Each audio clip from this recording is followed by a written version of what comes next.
We begin today's wrestling news and rumors video with a bit of unfortunate news and rumors regarding the Beast Incarnate Brock Lesnar heading into this month's Crown Jewel pay-per-view event in Saudi Arabia, which features the big scheduled Universal Championship clash between Brock Lesnar and the Tribal Chief Roman Reigns. And with these new rumors and reports going around, it seems as though the plans WWE had in place for Brock to take over the SmackDown brand have now sadly been cancelled.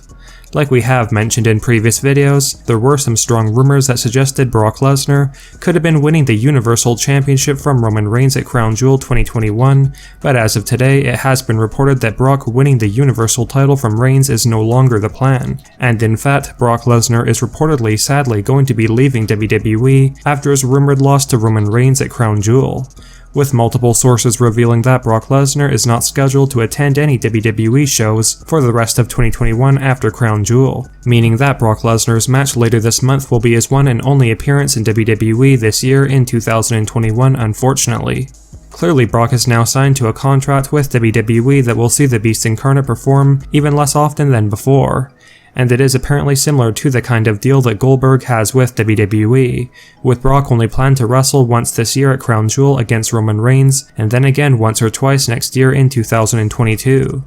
This is definitely pretty unfortunate news to say the least, as this new babyface version of Brock Lesnar was definitely way more intriguing than Brock usually is, and it is unfortunate that we won't be seeing much of Brock Lesnar in WWE anymore. And as a result, any plans of Brock Lesnar winning that Universal title from Roman Reigns have been cancelled, at least for this year. However, on a bit of a brighter note, one source noted that Brock Lesnar's next appearance in WWE will likely occur at the 2022 Royal Rumble, so perhaps Brock will rekindle his rivalry with Roman Reigns at the Royal Rumble, or maybe move on to a storyline on the Raw brand, seeing as though Brock is a free agent. Now we have a bit of interesting news coming out of last night's edition of Monday Night Raw. For those of you unaware, last night's Raw episode drew an average of 1.582 million viewers across the 3 hours, which is actually the 6th worst viewership in the history of WWE Raw, and down almost 15% from last week, which by all means is definitely far from being a good sign for WWE. In all honesty, last night's Raw was a fairly forgettable show, with some questionable booking decisions throughout it, including Jinder Mahal defeating Kofi Kingston in the opening round of the King of the Ring tournament, which basically ruined the potential match between Xavier Woods and Kofi Kingston. And it seems like WWE could be moving in the direction of Jinder Mahal winning that King of the Ring tournament, which is not something that a lot of fans are looking forward to, as Jinder has not been booked as a credible talent for quite a long time. Another big or noteworthy development on Raw last night was in regards to the alliance between Big E and Drew McIntyre that certainly did not last very long at all, with it clear that McIntyre has his sights set on Big E's WWE Championship for Crown Jewel 2021. Overall, while Raw last night was by no means the worst show ever, the dwindling viewership and ratings clearly indicates that many fans don't feel Raw has enough exciting things going on to make sitting through 3 hours worthwhile, especially when lots feel they can simply watch one episode of Raw here and there and be caught up to speed on most of the important storylines, seeing as though matches are often repeated and storylines dragged out.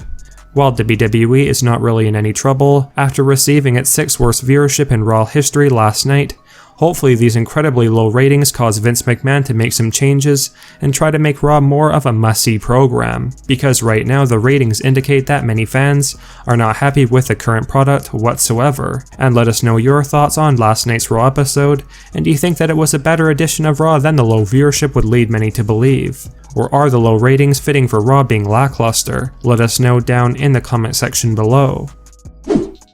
Ever since Bray Wyatt was shockingly let go and fired by WWE, the big rumors and reports have basically made it seem as though Bray Wyatt signing with AEW All Elite Wrestling was a guarantee, and that AEW would be Bray's next move once his non-compete clause with WWE finished up.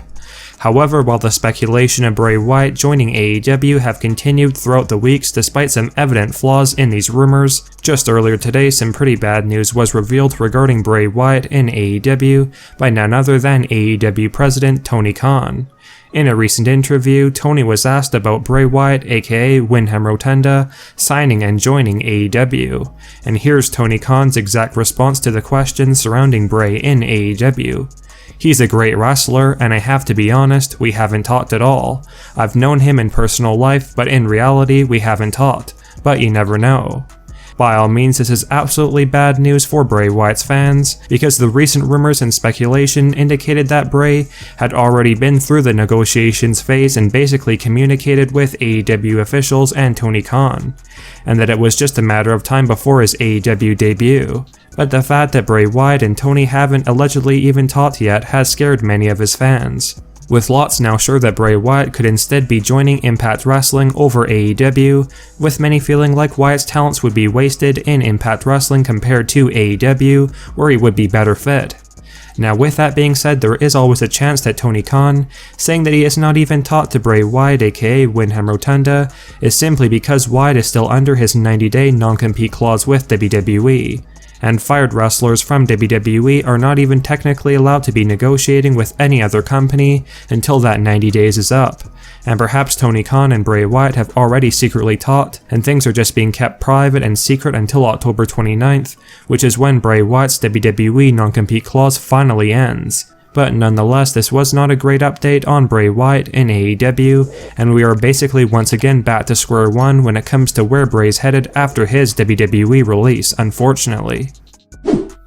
As most of you are likely aware, former Raw and SmackDown Women's Champion Bayley has unfortunately been sidelined and away from WWE following an ACL injury sustained in June of 2021, and a lot of fans have been wondering when we can expect to see Bayley return to action in WWE, with lots of fans missing Bayley and that her presence would be a great addition for the women's division right about now.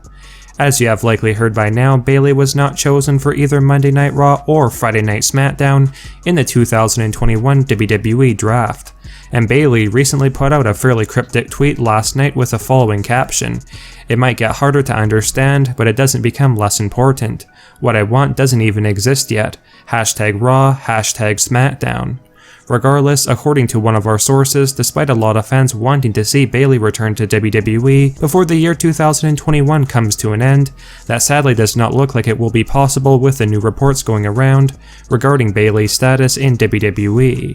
Apparently, while initial estimations indicated that Bayley would be cleared to return all the way in March of 2022,